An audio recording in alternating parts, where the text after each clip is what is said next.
But it's the same kind of logic that we're now using for health care.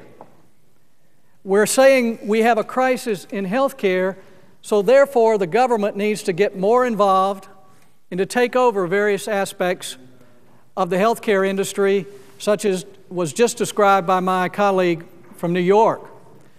But if we look at this situation a little more clearly, we'll see that it's the government that's causing most of our problems in not allowing the free market health care system to work. Let's just look at this a little bit closer, because there's a whole lot of misinformation that was just shared on the floor here today. Let's look at health care coverage in America. You've got about 60% now that are in employer-sponsored plans, and almost another 10% who have purchased their own insurance on the individual market. So we have about 70% of people with private insurance. You've got about 25% Medicare, Medicaid, and another 4% or so that are in military plans, the government side. So you've got between 25 and 30% of Americans who are now in a government health plan. And my colleague from New York was just bragging about how well the government health plans work of Medicare. Certainly if you have Medicare and you can get a doctor to see you, it works just fine. But the problem is every dollar that's come in for Medicare since its inception has been spent. The 2.5% that comes out of every paycheck has not been saved for our senior citizens to pay for their health care. It's been spent. And there is absolutely no money in this system to take care of America's baby boomers. This works like a government plan that my colleague was just bragging about. It has trillions of dollars of unfunded debt that'll fall on the heads of our children and grandchildren. Trillions of dollars that we have no idea how we're going to pay for. And Medicare is hopelessly in debt at the state and the federal level. But even worse is this problem. And let's keep looking at government versus the private plans. I think most people in America would believe the best situation now in health care is to have a health insurance policy so you can pick your own doctor and decide with your doctor what kind of health care that you're going to get. No plan is perfect. There are always problems in health care. It's very complex. But you have here about 70% of people who are in that situation. But every year, their insurance costs more money. My colleague was saying that that is caused by private insurance. But let's find out the truth here. Every year, these government plans pay physicians and hospitals less. They pay a physician less than their cost to see a patient.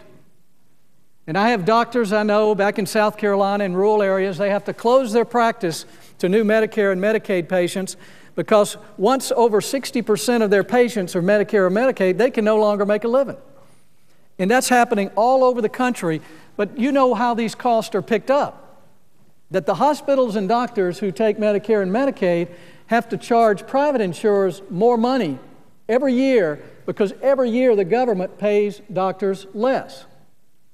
That's why fewer and fewer of our best and brightest students are going to medical school, and that we're headed for a real physician shortage in this country, not because of private health insurance, but because of government plans.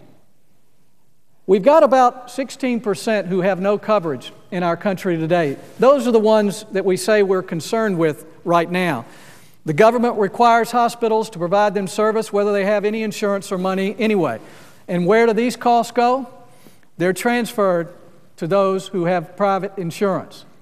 So every year, the inept government is transferring huge amounts of cost over to those employers and those individuals who are buying private health insurance.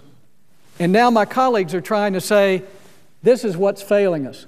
We need to expand this part of the healthcare market, the part that's not paying doctors and hospitals to see patients, the part that's trillions of dollars in debt, and the part that's already beginning to ration health care for those who are under those plans. If you want to know how the public option is going to work, I just encourage you to drop by a Social Security office, take a number, and sit down and wait for them to get to you. or maybe go to a veterans hospital or another government service. Do we really want the government involved with health care? Health care is the most personal and private service that we have as Americans. Do we want to turn health care over to the most impersonal, the most bureaucratic, the most wasteful, and in many cases the most corrupt aspect of our society? What we do need to do is look at how we can get these private plans in the hands of those who have no insurance.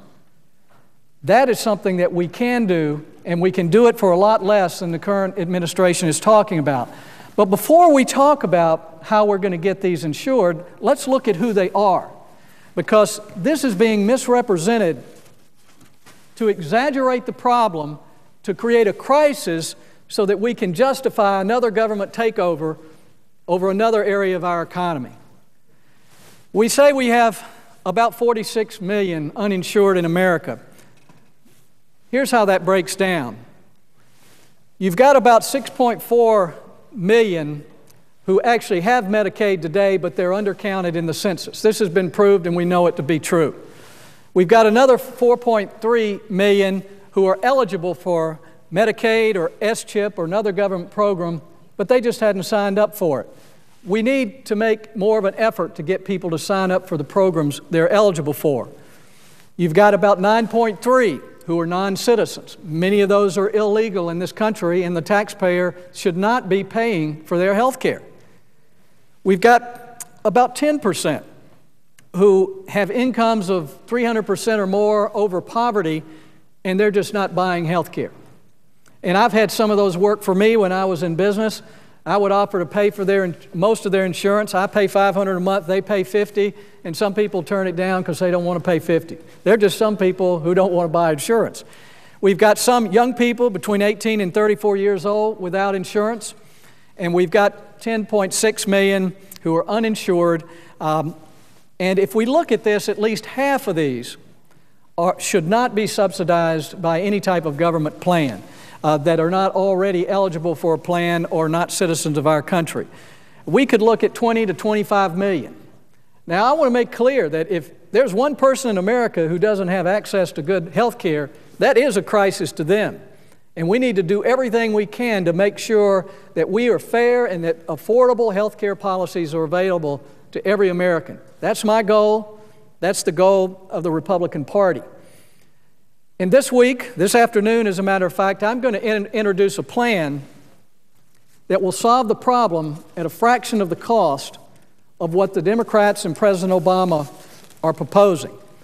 In various ways, their plan is to expand the government option, whether it's a government health plan or a government mandated plan on the private insurance market. One way or another, they want to expand government rather than expand private insurance. And I know this for a fact.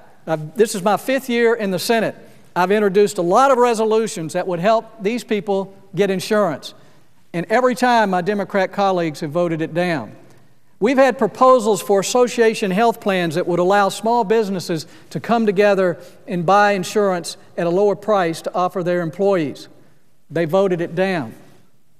I had a proposal that I introduced called Healthcare Choice that would do just what my colleague from New York was talking about, is break up that single state monopoly of a few health care plans. My plan would allow an American to buy health insurance from any state in the country. Wherever a plan is registered, certified by that state, someone in South Carolina could buy it from Arizona or Colorado, Mr. President.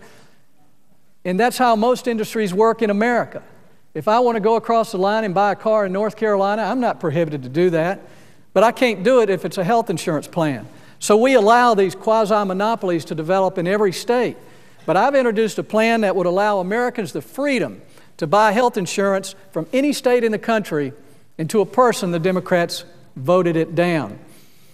You know, I've introduced a plan that would allow people to use what they have in a health savings account to pay for a health insurance premium. Common sense, right? They voted it down. The fact is this: the people who want to expand the government option do not want these people to have private insurance because they believe in government and they do not believe that the private market can keep itself accountable. But the problems we have with the private market now can be attributed to a large degree to the government not paying its share of the cost, to the government having policies that keep quasi-monopolies in every state. I've had a proposal that would allow individuals to deduct the cost of their health insurance just like we allow employers. The Democrats, to a person, voted it down. Folks, you don't have to look far to understand what's going on here. The people who like taking over General Motors and Fannie Mae and Freddie Mac want these government health plans to be expanded all the way around this circle. This is something we've got to stop. And we can do it very simply if we use fairness and freedom here. So my plea to all Americans, and particularly my colleagues, before we give up on freedom in the healthcare area, let's let it work. And that's what my proposal is. This afternoon, I'm going to introduce a plan that tells every American, if you like the plan you have, whether it be Medicare or Medicaid or an employer plan or a military plan, you keep it. We're not going to mess with it. But if you have no coverage at all, or if you're buying your policy on your own on the open market, we're going to, for the first time, treat you fairly and give you the same tax break that we give the people in the employer-sponsored plan. This plan does this. If you're a family, we're going to give you a certificate for $5,000 a year to buy health insurance. If you're an individual, we'll give you $2,000 a year to buy health insurance. Now, some will scream and say, oh, you can't get a good policy for that, and you can because I've bought it for my adult children who aged out of my plan. And my plan also includes the option for an individual to buy health insurance in any state. So we'll increase competition and lower the price. The plan also allows an employer to put money in a health savings account for you that you can use to pay for your health care or to pay for the premium to support you to buy additional coverage with your health insurance. We have a provision that deals with lawsuit abuse, and we have a provision that funds high-risk pools for states so that people who have high-risk conditions, uninsurable conditions, pre-existing conditions, can buy insurance that they can afford at the state level. So the estimates are by the Heritage Foundation that within 5 years, more than 20 million of these uninsured, most of them, will have private insurance plans because they can't use their health care certificate unless they use it to buy health insurance. Now, I just ask my colleagues this. If we had the option to get everyone in an individual or employer plan or expand these government plans, which aren't paying their way, which are transferring costs to other people, which are hopelessly in debt, which way do we go? But we can fund my plan without one additional dollar of taxpayer money, because the estimates are over the next 10 years that getting these people insured with private policies, giving them a $5,000 a year health care certificate that will cost about $700 billion. If that number sounds familiar, that's about how much money we've got outstanding with the bailout money we call TARP here in this Congress. Instead of them bringing this money back and spending it on something else, my proposal pays for my plan by recapturing this TARP money. So as this bailout money comes back over the next 5 years, it can pay to give every American access to a plan that they can afford and own and keep. It's basically no additional cost to the taxpayer at this point over what we're already committed for the bailout. The choice really belongs to Americans. Are we going to buy this idea that a government option is really going to give us more choice, more quality, more personal attention, that it'll attract more physicians into the profession? Any thinking American knows that that isn't going to happen. The ideal plans now are those when individuals have a plan that they own and can keep, they pick their own doctor, and the doctor and the patient decide what health care they're going to get. This is within our reach. We don't need a massive government takeover of health care in order to make health care accessible to every American. Let's not buy this idea that we're in such a crisis that we have to rush over the next couple of months to create another government program, another government takeover, when we see what happens to government-run health plans right in front of our eyes. It won't work. We can't afford it. They're going to end up rationing care. They're going to take employer plans, irrespective of what they say. If you have a low-cost government option that doesn't pay doctors enough to see you, you're going to see employers dropping their health plans, and you're going to end up in the lap of the government, whether you like it or not. Let's not give up on freedom. Let's look at the facts. Have we seen any government program during your lifetime or mine that has actually done what it said it was going to do at the cost that they said it would be done at? And you know that's not true. Social Security, so important to seniors, a promise we must keep, hopelessly in debt because this government has spent every dime that Americans have put in it, and there's not a dime in the Social Security account to pay future benefits. The same with Medicare, trillions of dollars. This is a common sense solution that every American can see if we don't listen to the misrepresentations that we're starting to hear in this body. Every American with a policy they can afford and own and keep is available to us within our reach without any government takeover of health care. We just have to believe that what made America great can make health care work, and that is freedom. Thank you, Mr. President. I yield back and note the absence of a quorum.